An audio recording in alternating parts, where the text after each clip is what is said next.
Okay, YouTubers, here's the PowerSmart 80 volt 2-stage snowblower review. It's cheap, and you'll see why. The main reason it's really cheap is the drive. They made it a nylon gear in the back. I ate through probably about a third of it with not going able to go forward.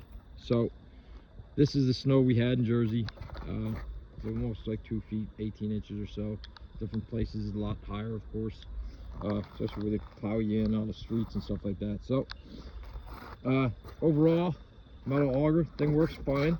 Little gear, you know, kicks in, goes on there. The drive motor for that's fine. This is the metal housing also. This is metal.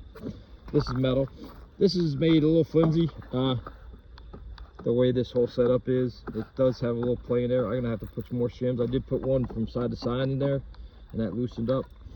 It does have a problem with staying to the left and right. I'll shoot it back here. So when you put your shoot control full right, that ends up coming back like this at you as you're working. And same thing if you put it to the full back, it's almost at the 90 degree. It doesn't seem to be pulled past the 90 right there where it should be, you know, if you're throwing to the side. And that it eventually just works its way out to there like that. So you're back out a little bit farther, you just keep tapping it back down. Overall, not bad. It's just not the most beefiest type of steel, of course, for the price, right? Wheels, they turned out good.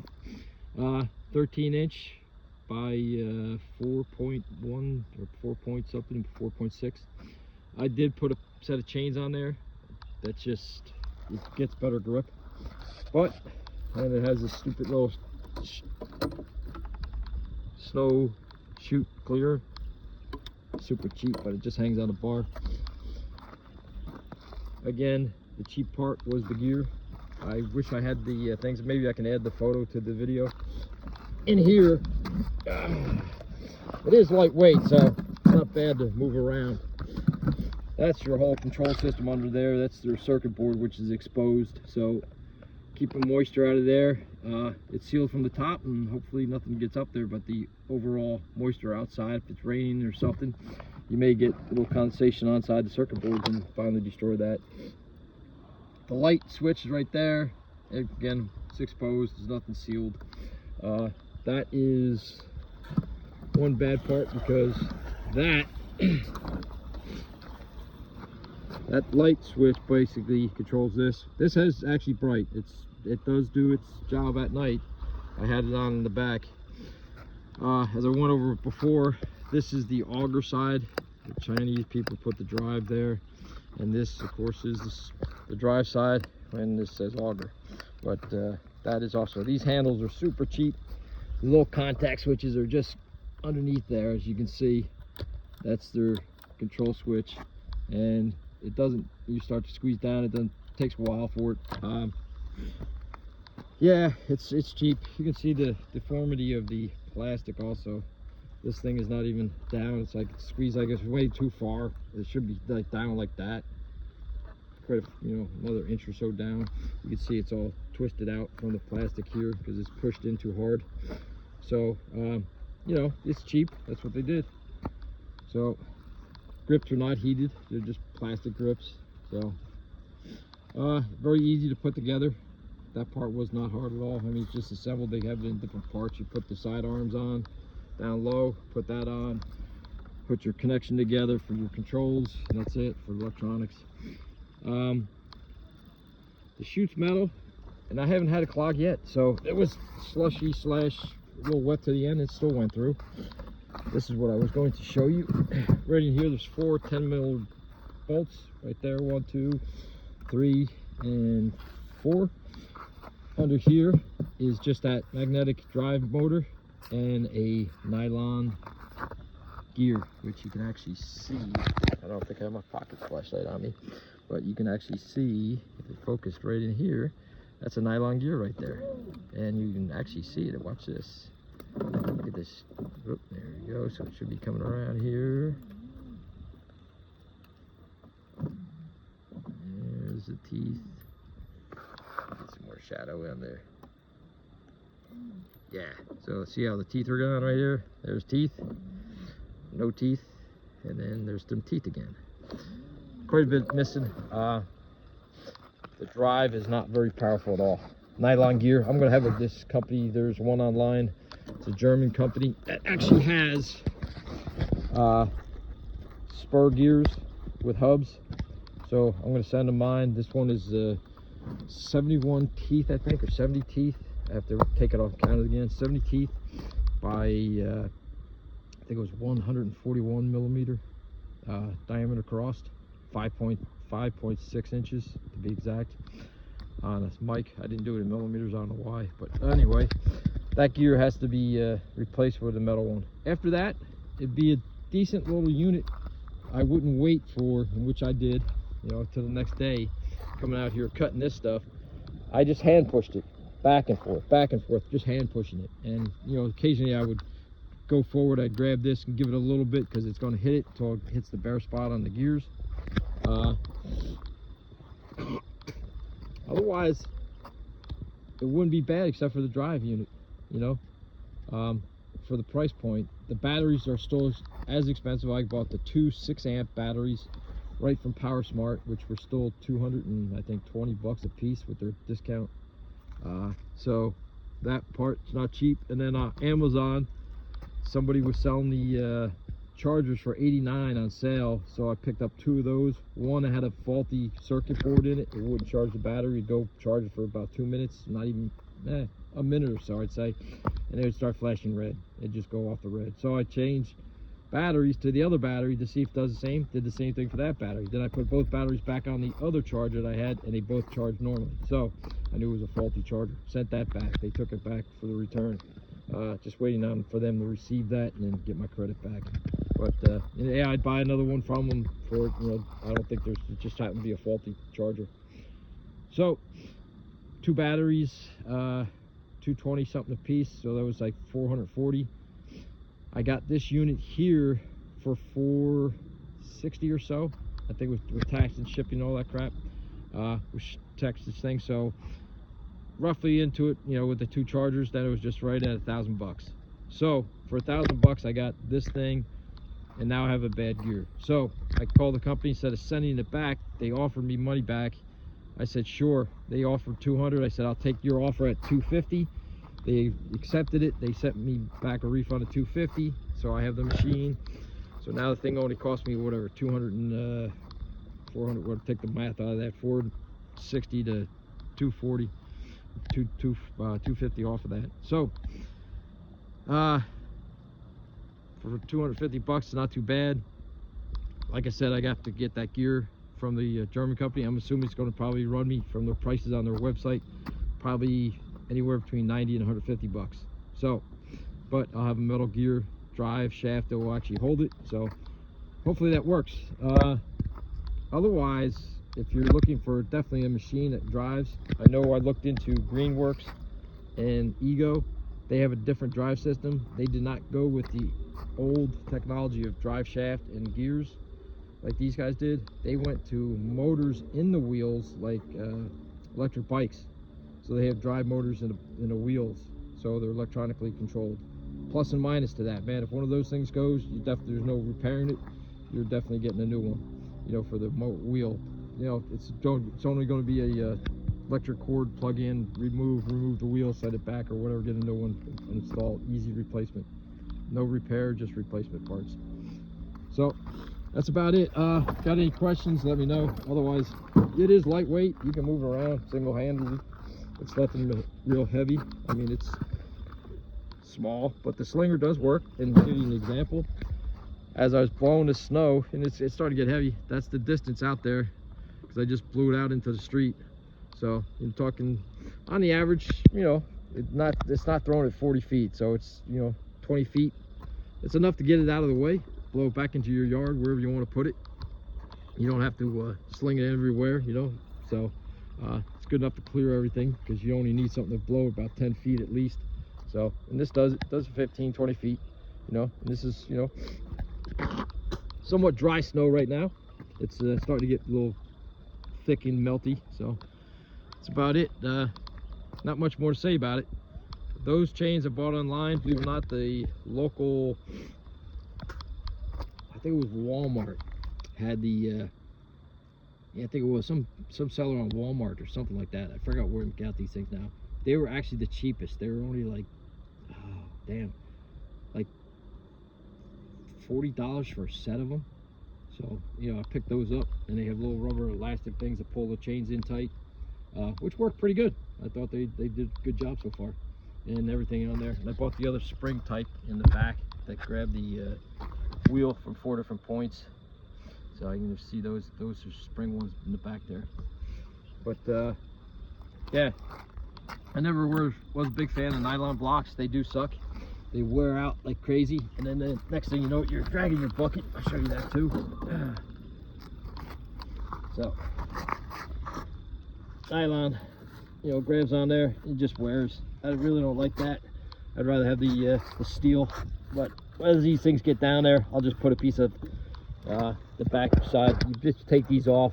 You put a piece of 2.5 inch or 3 inch angle iron, and you put that on there, and the angle iron is your blade down on there, and the steel, you rub it on steel on the ground is a lot easier, because this starts grabbing the concrete and you know, concrete and asphalt.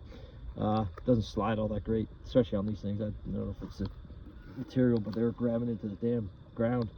So anyway, but I didn't have to do anything. I kept this off the ground quite a bit, so I wouldn't have a blade that was all worn off. So it stayed off the ground. Leaves a little layer of snow, as you can see, something like that, real small. You go back with a shovel and just scrape it off. This way you don't have to wear and tear on this blade, because after you wear this blade off, then you have to either take it off and get another one, or do what I do, get the welder out, and you just basically put it on your bench and run beads of steel down the edge of this to rebuild it up. Something you can wear out as your time goes on. The auger actually stayed together pretty good. I was worried about this. You can see this is how cheap it is. You can see this size of this, and they got plastic spacers in here, which was like, oh shit, they didn't put anything. So that's how much they cheesed out. I guess they used this auger off of something else, because this auger is only here, you know. It's got a little spacer in here too, another plastic spacer. So, and then, you know, plastic washers. So you not only have that, you have 4 pins going across here. Most of them only have 2 for the whole thing, but that's about it, man. It's all steel. The pins are nicely designed. The slinger works, like I said, it works good. Didn't jam up. None of this stuff, the slush got in there. So metal housing for your auger drive. But like I said, all these are plastic in between. You know, really not a big factor, because all this is doing is driving the snow into the slinger. So otherwise, yeah, it's worth a purchase if you do light stuff, but be careful. The only downfall is that damn drive gear. That drive gear, you know, that blows your whole day. Like, now you have to push it, and it's a workout, I'll tell you that much. Pushing this back and forth is a workout.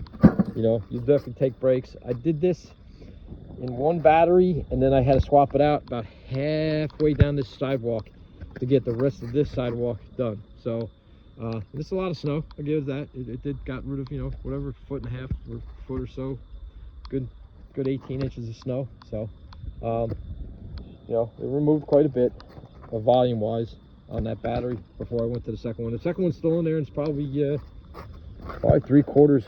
you know, full. We'll see. Get a shot in here, because I said I just swapped it out just before I started doing this video, and I had just finished up the other side of the sidewalk. So I'll get this thing set up somehow.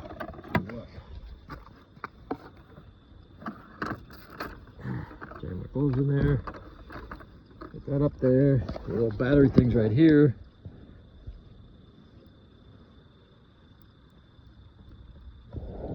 You're telling me it doesn't show it while it's in there? You gotta be kidding me, right? No, let's see. Nope, not when it's on. Okay. We'll do it the other way then. I'll take you out. Very easy to get them in and out. Oh, down to 2 cells. Wow. Did the half a battery in that, didn't I? It was quite a bit because I was down here, and then I still had this whole thing to get through all the way to the street. And that, you can see how high it is at the end there. It's probably about 2.5 feet. They had plowed all that stuff into the driveway. So battery in half, and the other one's on the charger. I should have set a timer, but see what it is in an hour. It's supposed to be a rapid charger for an hour, but I don't know if it's going to be. Doing this one-handed with a video is not too cool. All right, throw that back in there. Anyway, get the batteries. You guys have all seen this. Pretty much it's form fitted to that. It's got this stupid little flashlight at the end. Like, I don't know why they would put that on there. You basically press and hold the thing, and it basically, that flashlight comes on. I don't know if you need a flashlight because you can't see it with anything with it, but they put that there. There's a key right in front of it, so it shines the light right on the key. I don't know why they have that. Maybe it was a leftover design from something else, or somebody thought that was cute. You could walk around in the dark with a flat battery. I don't know, until you got to your snowblower. I don't know. Some stupid person did that, I guess. Just, that's a worthless piece of equipment on there. So, and I didn't do a drain test, but I did have a full battery, and I turned this light on, and I was going to drain it down because I was going to return this whole unit and ship the batteries back to the PowerSmart, and I wanted to drain the battery down for shipping. I just didn't want to send a fully charged lithium ion through the mail again, through cargo. So I was going to drain it. I put the light on and left it outside with the light on. Came about, I don't know, it was a good hour or so. I figured, let's see what it drained. Didn't even move it out of the full battery. So very low draw on the lights, but I definitely wouldn't do it overnight, you know, a 12-hour period or so. It'd probably drain one of the batteries down, you know, a bit more than you want to lose for just for lights. So low voltage DC. So it's about all I can think of. And there's neat things when you're tilting it back, that little snow thing actually acts as a kickstand. That's what was holding the machine down. It just happens to drift down and actually holds it if you want to do stuff like that, but not actually made for that. So, but again, the drive gear is the only holding point on this thing that I would say not to purchase it, man, because once you go through that nylon gear, you're going to be like me. You're going to be like, I got to return the thing because now it doesn't drive. And I'd hate to see somebody buy one of these out of the season thinking they're doing it, then they're well past the return date and the 2 weeks and the 30-day, you know, guaranteed return. Yeah, all that's gone in like 2 weeks and 30 days on their contracts. We happened to have snow the first time when I first got it. I got home and it was 14 days out of their 16-day return policy, some crap like that. And I wrote them, said, hey man, boom, these batteries, you know, the gear, but they said, okay, we'll take it back. It's under the, you know, the 16 days or whatever. But that was so close. We just happened to have snow and I happened to use it, and that's when it sheared that teeth off the nylon gear. So I was really pissed because I opened that thing up and I go, they used a nylon gear of all things. So on the torque of the snowblower wheels. So that's another thing, return policy, read that damn thing, because if you're not going to get one of these and then get snow or have snow coming, you know that for a fact you're going to use it right then to try it, don't do it. Again, that drive gear is the whole sticking point of this. Without that drive gear, you're pushing and pulling this thing back and forth. Again, it's not that heavy, but it is a hell of a workout because you have to pull it back constantly and then push it forward again constantly. I'm doing this one-handed, but it's still got a little bit of weight to it. It's probably equivalent to maybe 35 to 45 pounds pulling back and forth, pulling back and forth, pulling back and forth. So, you know, 45 pounds will give you a good workout. You're out here for, you know, an hour or two doing this with the batteries and then going back, charging another one and going back, you know, every hour, depending on how much snow you got. If you did get one of these and you were super careful, I wouldn't throw chains on it if you're getting one, because again, that nylon gear probably couldn't handle the extra torque that these chains, when they're sticking up, grab onto concrete or the cement and or, you know, the asphalt on the driveway. So that extra torque, it probably wasn't used to it, and like I said, it ate through the gear. I would just stick with the rubber tires, and if you have a heavy snowfall, get out there 4 inches, go do it. Go back out there again, 4 inches, go back out and do it. Whatever you're getting snowfall, I wouldn't let it accumulate and then go out there with, you know, close to a foot. So that's where you're going to have more torque on that nylon gear, and it's definitely going to shred. So that's the holding point on it. It's the a no-go on the purchase if you're looking at one of these. I'm going to get a metal gear made for it, but not everybody's going to go out there and do that. And I don't think this company is ever going to put a nylon, you know, switch a nylon gear out to steel, unless this YouTube, you know, reviews tanks them and no one buys these things. So I would say it is a thumbs down. Do not purchase it overall because of the dry gear. Otherwise, everything else works. They're so close. You know, it's a copycat. You know, it's all Chinese. That's all they do. They manufacture all this crap over there, and you know, you same similarities in everything you see on this thing, from the, you know, the skid blocks, the shape of the scoop in the front here, to their, you know, little drive units, the same auger drive unit motor, you know, type thing, the gear assembly. Everything's all copied from everybody, same exact stuff, except they go cheaper. How can they engineer it cheaper, make it cheaper from Chinese plastic, and then you know, sell it? So that's what happens. And if no one does buy it, we don't know how cheap it is, and to review it and get rid of it off the market. So PowerSmart, if they don't change it, don't buy it.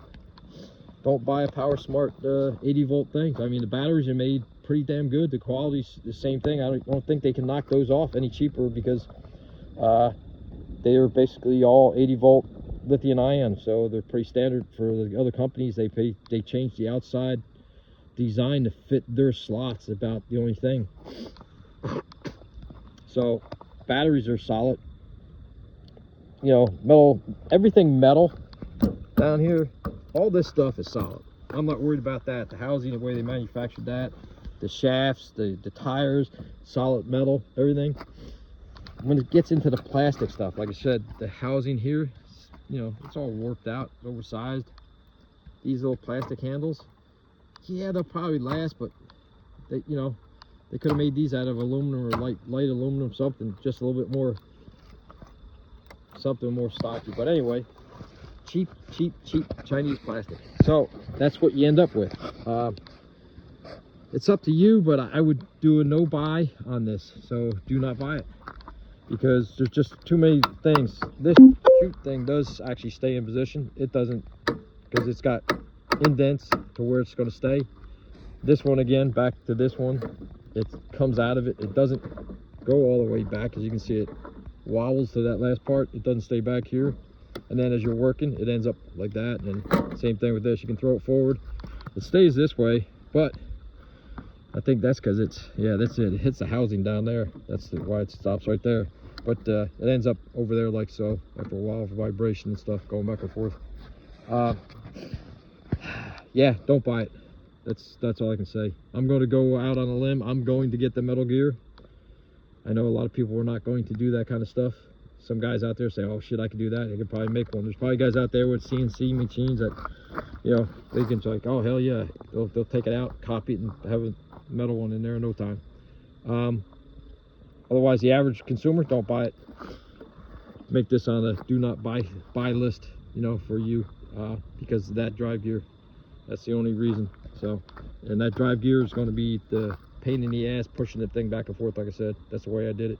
So, all right, I'll post this to the YouTube later when I get back inside.